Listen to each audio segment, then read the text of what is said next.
Elon Musk gave his 16.7 million Twitter followers what he meant to send to the chief technology officer of virtual reality company Oculus, his phone number.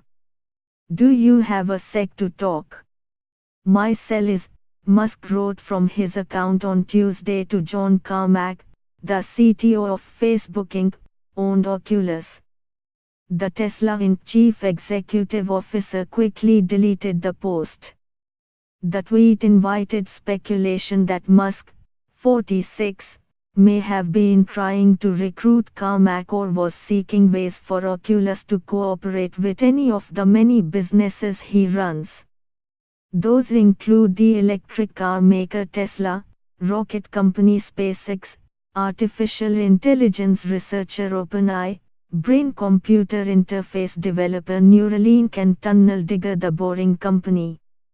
A Facebook spokeswoman said Carmack doesn't plan to leave the company.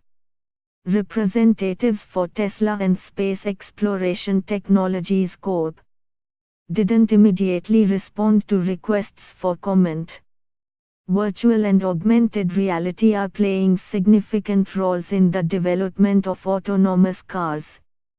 Engineers for companies including Alphabet Inc., Waymo are turning to simulation platforms to test and train their self-driving systems that are being primed to navigate vehicles as well as or ideally better than, human drivers.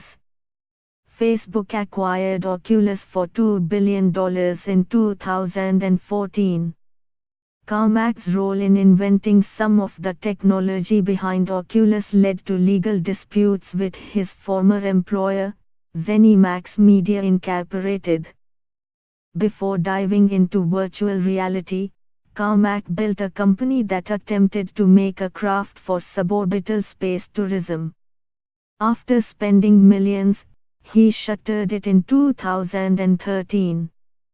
Still, he has maintained an interest in the sector and has interacted with Musk over Twitter before. In January 2015, Musk tweeted photos of a SpaceX drone landing ship at Carmack and said his motivation was to get the programmer back into aerospace technology, TechCrunch reported at the time. A call placed to the number that Musk tweeted on Tuesday went to voicemail and played a message from the video game God of War. "By the gods, you have done it," the message intones. "Somehow you have found your way here to me. I offer you my congratulations and my respect.